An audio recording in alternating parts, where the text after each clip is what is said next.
नमस्कार साथियों, मैं आपकी स्नेहा स्वागत करते हैं अपने चैनल पर। स्नेहा ट्यूटोरियल क्लासेस में आपका स्वागत है। तो आज मैं आपके लिए यूपी टेट के लिए एक स्पेशल क्लास लेकर आई हूँ जिसका नाम है सिफेलोकॉडल एंड प्रॉक्सिमोडिस्टल, यानी कि principle of cephalocaudal and principle of proximodistal. इसके होता क्या है, इससे UP TET and C TET में आपके 2 से 4 क्वेश्चन पूछे जाते हैं। तो आइए साथियों जुड़ते हैं इस अच्छी सी बेहतरीन सी क्लास में। तो स्वागत है आप सभी लोगों का एक बार से फिर से। जय हिंद साथियों। तो मैं आज आपकी क्लास अपनी स्टार्ट करते हैं जिसका नाम है सिफेलोकॉडल एंड प्रॉक्सिमोडिस्टल। तो सिफेलोकॉडल के बारे में अपने प्यारे साथियों पहले बात करते हैं कि सिफेलोकॉडल होता क्या है। तो इसमें डेवलपमेंट किस प्रकार से होता है, बच्चे किस प्रकार से सिफेलोकॉडल में पेश करेंगे। तो आ जाइए साथियों, तो सिफेलोकॉडल पढ़ते हैं। तो विकास जो है ना वो सिर से पैर की ओर होता है, यानी कि ऊपर से नीचे की ओर इसमें विकास होता है साथियों। कैसे विकास होता है, जैसे कि मान लो ये आपका बच्चा है, ठीक है, ये आपका बच्चा है। तो इसमें जो विकास होगा बच्चे वो आपका सिर से धड़ की ओर होगा। कहाँ से होगा, यानी कि सिर से धड़ की ओर होगा साथियों। तो सिफेलोकॉडल क्या ये बात करते हैं, तो विकास सिर से पाँव की ओर होता है। कैसे होगा बच्चे, जो विकास होगा वो सिर से पैर की ओर होगा। तो सिफेलोकॉडल का अर्थ है सिर से पाँव की ओर, ठीक है। बच्चे का नियंत्रण पहले सिर और गर्दन पर होता है, यानी कि बच्चा पहले गर्दन सीधी करना सीखेगा। बच्चे का पहले नियंत्रण जो अपने सिर पर होगा, उसके बाद गर्दन पर होगा। यानी कि जब 3 मंथ का बच्चा होता है, 4 मंथ का बच्चा होता है तो वो अपनी गर्दन को नहीं रोक पाता है। तो इसलिए सबसे पहले बच्चा किस पर नियंत्रण करना सीखेगा, सबसे पहले बच्चा सिर को रोकना सीखेगा, फिर उनकी गर्दन पर भी नियंत्रण होगा, फिर शरीर और अंत में पैरों पर होता है, यानी कि सबसे लास्ट में विकास होगा वो पैरों की ओर होगा। तो यह बताता है कि मस्तिष्क का विकास पहले होता है और शरीर के अन्य भाग पर बाद में नियंत्रित होता है। जैसे कि यह बताता है, जो कौन सिफेलोकॉडल बताता है, यह बताता है कि मस्तिष्क का विकास पहले होता है और शरीर के अन्य भाग बाद में नियंत्रण होते हैं। प्यारे साथियों, जैसे कि इसमें बता रहा है, बच्चा पहले सिर उठाना सीखता है, फिर बैठना सीखता है और अंत में चलना सीखता है।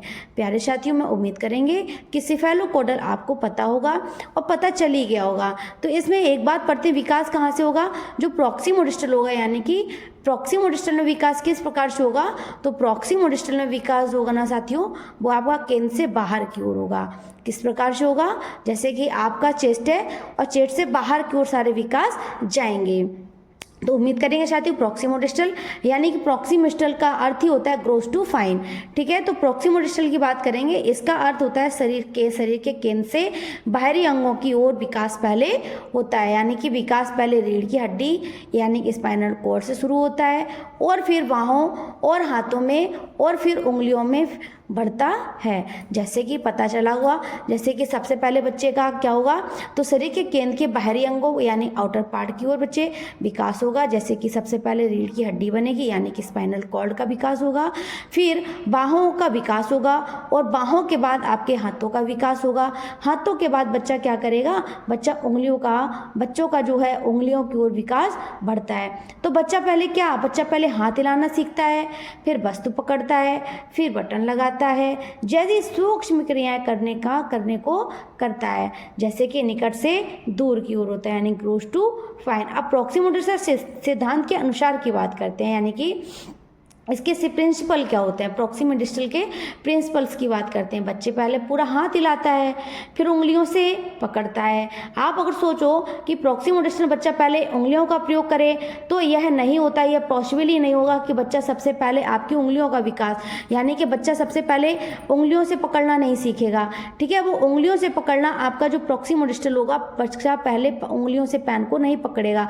बच्चा पहले सोचो तो ग्लास को नहीं पकड़ेगा, तो बच्चा पहले किससे पकड़ेगा, बच्चा पहले हाथ का प्रयोग करेगा, यानी पाम का प्रयोग करेगा।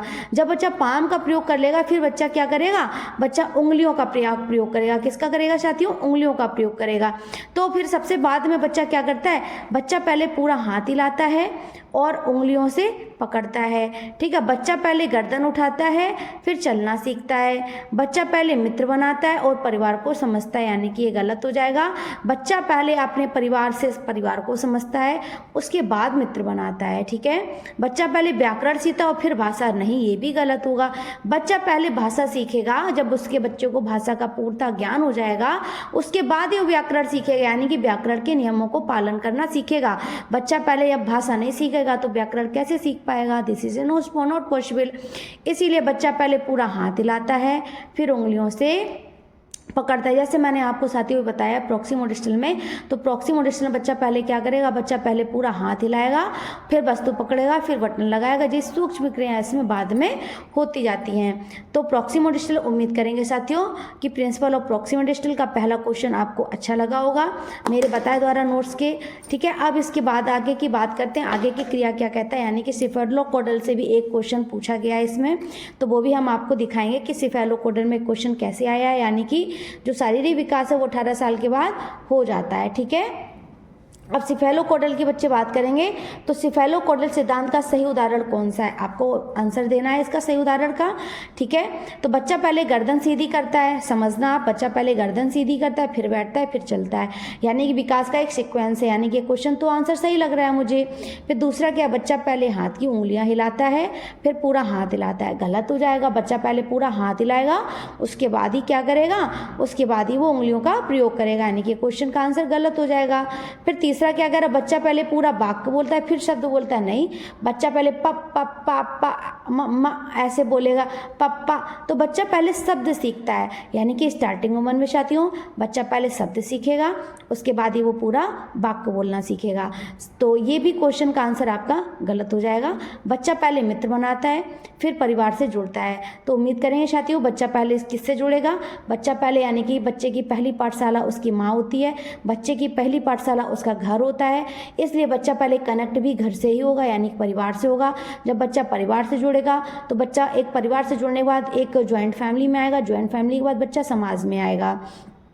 तो बच्चा पहले किससे जुड़ेगा? बच्चा पहले अपना परिवार से कनेक्ट होगा, यानी माता पिता उसकी पहली गुरु होती हैं। तो बच्चा पहले अपनी गुरु से, मैया से, पहली पाठशाला से विद्या स्टार्ट करता है, उसके बाद वो मित्र बनाता है। उम्मीद करेंगे साथियों, तो इसका पहला आंसर क्या होगा? बच्चा पहले गर्दन सीधी करता है, फिर बैठता है, फिर चलता है। उम्मीद करेंगे साथियों, तो इसका पहले क्वेश्चन का आपको अर्थ और आंसर समझ में आया होगा।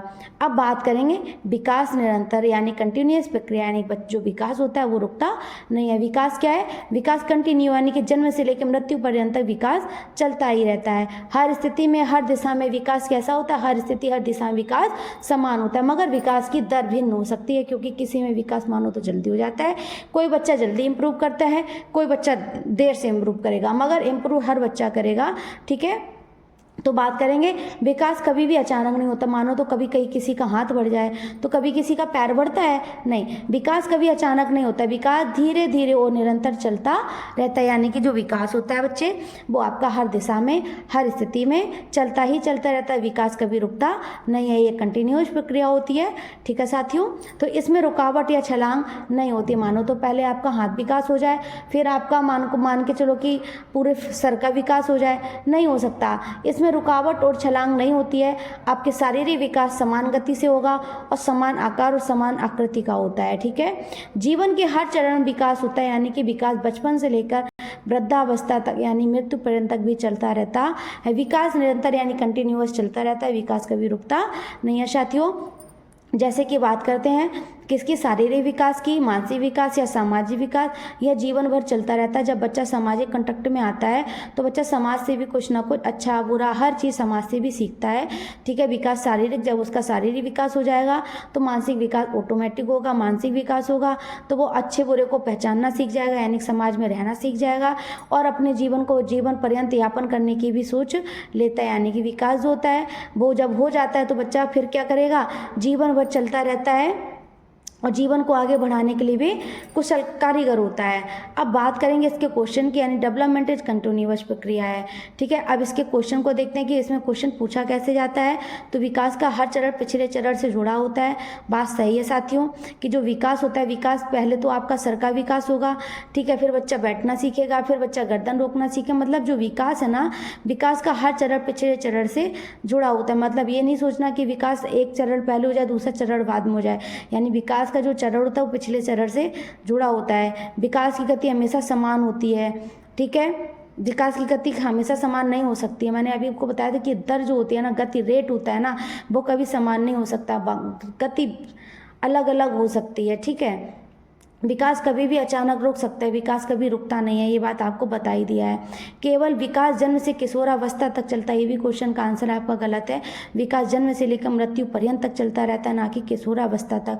उस विकास कभी रुकता नहीं, ये भी मैंने आपको बताया कि विकास कंटिन्यूअस प्रक्रिया होती है साथियों, तो विकास कभी रुकता नहीं है। तो इसका सही आंसर बच जाएगा, विकास का हर चरण पिछले चरण से जुड़ा होता है। यानी कि साथियों उम्मीद करेंगे कि डेवलपमेंट इज कंटिन्यूअस का अर्थ भी आपको बहुत अच्छे से समझ में आया होगा। अब बात करेंगे एक बच्चा पहले, ये क्वेश्चन सीटेट में आया हुआ है। क्या है क्वेश्चन का अर्थ, क्या है?